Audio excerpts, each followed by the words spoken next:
दोन्ही ठाकरे बंधू परत आज एकदा भेटलेत. काय प्रतिक्रिया आहे? नाही, साहजिक आहे. मी मागं पण म्हणालो होतो की राजकारणामध्ये कधी कोणी एकत्र येऊ शकतं. दोघांना सुरुवातपासून मी शुभेच्छा देत आलो आहे. आताही त्यांना शुभेच्छा आहेत. आगामी स्थानिक स्वराज्य संस्थेच्या निवडणुकीच्या पार्श्वभूमीवर मागील गणेशोत्सवापासून आतापर्यंत ह्या भेटीगाठी जरा अधिक घट्ट होत आहेत.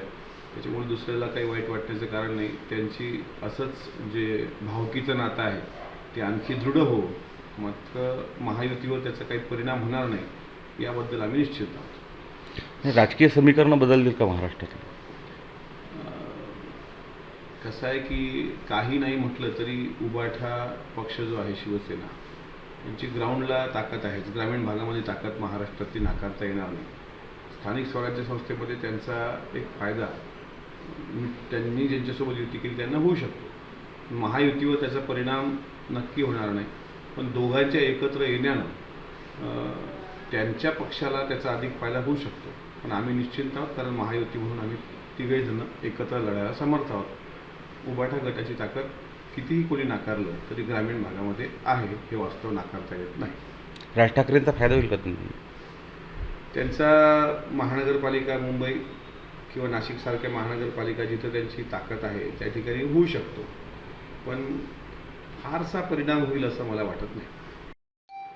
अजित पवारांची मीडिया ट्रायल सुरू आहे असा आरोप जो आहे ते रोहित पवारांनी केलेला आहे. काय प्रतिक्रिया काय तुमची? ह्या गोष्टीचे मी पण समर्थन करतो. जरी रोहित पवार हे वैचारिक म्हणणार नाही, पण राजकीय विरोधक असतील तरीही त्यांनी जी काही भूमिका मांडली ती वस्तुस्थितीला धरून आहे. अलीकडच्या काळामध्ये ज्या पद्धतीनं अजितदादांवर मीडिया ट्रायल होते आहे, ज्या पद्धतीनं पेपरचे रकानेच्या रकाने भरून जात आहेत, ज्या पद्धतीनं काही स्वयंघोषित समाजसेविका काही थयाट करत आहेत, माझं म्हणणं स्पष्ट आहे की यामध्ये अजितदादांची प्रतिमा मलिन करण्याचं पद्धतशीर कारस्थान शिस्त आहे का, अजितदादाचं नेतृत्व कोणाला खुपतं आहे का, याच्या तळाशी गेलं पाहिजे. कारण हा विषय वरवर दिसतो तितका सोपी नाही आहे. कुठंतरी पाणी मुरतं आहे आणि पाणी नेमकं कुठं मुरतं आहे याचा शोध तर घेतला गेला पाहिजे. कारण रात्रंदिवस जनतेच्या सेवेत असणाऱ्या अजितदादांना एकदम शांत होण्यापर्यंत नेऊन ठेवणं, एकदम शांत करणं हे काही इतकं दिसतं तेवढं वरवर सोपं नाही आहे. जो काही प्रकार घडला, उर्दूमधला प्रकार सर्वांच्या समोर आहे, त्यावर दादांनी मोठ्या मनानं दिलगिरी व्यक्त केल्यानंतरसुद्धा आता सिंचन घोटाळ्याच्या माध्यमातून त्यांच्या वैयक्तिक जीवनापर्यंत आणि त्यांची बाजू ज्यांनी घेतली त्यांनासुद्धा अक्षरशः मनस्ताप होईल अशा पद्धतीनं एक मोठी फळी महाराष्ट्रात मीडिया ट्रायल घेते आहे. त्याच्यामुळे रोहित पवारांनी जे काही सांगितलं आहे त्या मताशी मी सहमत आहे. कोण असावं याच्यामागे?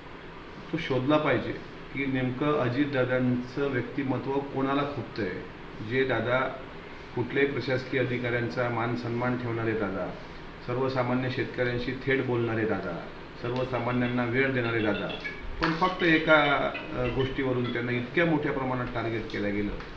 यामध्ये आता अंतर्बाह्य दोन्ही शत्रू तपासले पाहिजे. आंतर शब्द वापरला, अंतर आणि बाह्य. अंतर्बाह्य जसं तुकाराम महाराजांच्या मनाची द्विधा मनस्थिती झाली होती, अंतर्बाह्य जग आणि मन, किंवा स्वराज्यामध्ये शिवाजी महाराजांच्या मनाची जी काही जशी काही घालमेल झाली असेल, अंतर्बाह्य कोण आहे हे तपासलं पाहिजे. आता त्याचा शोध प्रत्येक गोष्टीचं उत्तर मी दिलंच पाहिजे असं नाही. आपण पत्रकार बांधवांनी त्या गोष्टीचा शोध लावा. महायुतीच्या काही लोकांवर रोख आहे का तुमचा? मी त्याबद्दल आता स्पष्ट सांगू शकत नाही, पण अजितदादा एक महाराष्ट्राचं उज्ज्वल भविष्य आहे. त्यामुळे अशा भविष्याला डागाळण्याचा प्रयत्न, एक वेळ संजय राऊतांसारखे उघड वैचारिक शत्रू कधीही परवडले, पण सर्व एकत्र राहून अजितदादांनाच बदनाम करणारे जे संख्या आहे ती मात्र तपासली पाहिजे. नेमका कोण आहे, मास्टर माइंड कोण आहे. अजितदादा नाराज असल्याच्या चर्चा आहेत. दादांची कालपासून प्रकृती बरी नाही. तर एका स्वयंघोषित समाजसेविकेनं काहीतरी फुटकळ स्टेटमेंट दिलं आहे मीडियावर की असं काही झालं तर ते आजारी पडतात. तुम्हाला विचारून आजारी पडायचं असतं का समोरच्यांनी? त्यांना काय भावना नाहीत की त्यांना काही ईश्वराने हात पाय शरीर दिलेलं नाही? मग असं काहीतरी बोलायचं. काल 2 दिवसांपासून त्यांना त्रास होतोय म्हणून आज ते आराम करत आहेत. म्हणजे अजितदादांनी आराम केला तरी प्रॉब्लेम, त्यांचा मोबाईल बंद असला तरी प्रॉब्लेम, कुठं बोलले तरी प्रॉब्लेम. आणि ज्या लोकांना वाटतं की हा देश सुधारला पाहिजे कारण भ्रष्टाचाराचा बरबटलेला अड्डा आहे, त्यांनी जरा बाहेर देशातल्या विश्वस्वप्नातून यावं आणि स्वतः एखादी जिल्हा परिषदची निवडणूक लढवून निवडून आणायची धमक दाखवावी ना, आणि मग स्वतः स्वयंघोषित समाजसेविकेच्या खोडून समाजसेविका व्हावं. पण अशा प्रकारे 70,000 कोटीचा घोटाळा, आता ज्यांनी आरोप केले त्या पांढरेंनी अख्ख्या हयातीत ते सिद्ध करता आले नाही, कुठल्या कोर्टाने ते सिद्ध केले नाही. आता म्हणतात मोदी आणि देवेंद्रजींनी सोबत घेतल्यामुळे ते आरोप सिद्ध झाले नाहीत. कायद्यापेक्षा कोणी मोठा नसतो.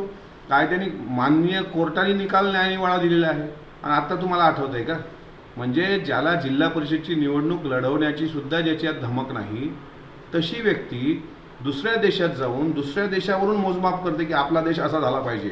मग तुमची पण जबाबदारी आहे. आणि जर विधिमंडळाचं सदस्य या नात्याने मी कोणाला पत्र देऊन काही विचारलं असेल, तुमच्या पोटात गोळा उठण्याचं काही कारण नाही. तो माझा संविधानिक अधिकार आहे. मला जे वाटलं ते मी विचारू शकतो ना. पण आमची पण एक काही मर्यादा आहे. पण मी तुम्हाला तुमच्या चॅनलवर एवढंच सांगतो की फक्त पक्षाचा एक सदस्य या कारणाने मी प्रचंड पेशन्स ठेवून शांत आहे. ज्या दिवशी मी तोंड उघडेल त्या दिवशी ज्यांनी ज्यांनी तोंड सुगं घेतली, ज्यांनी ज्यांनी छोटे व्हिडिओ बनवले, ज्यांनी ज्यांनी माझ्यावर अत्यंत खालच्या पातळीवर टीका केल्या, ज्यांनी ज्यांनी सोशल मीडियावर ट्रोल केलं, ज्यांनी ज्यांनी आमच्या आईवडिलांबद्दल अपशब्द वापरले, ज्यांनी ज्यांनी वैयक्तिक चारित्र्य हनन केलं, त्या एकालाही मी सोडणार नाही. हे तुम्हाला मी आजच्या तारखेत सांगतो.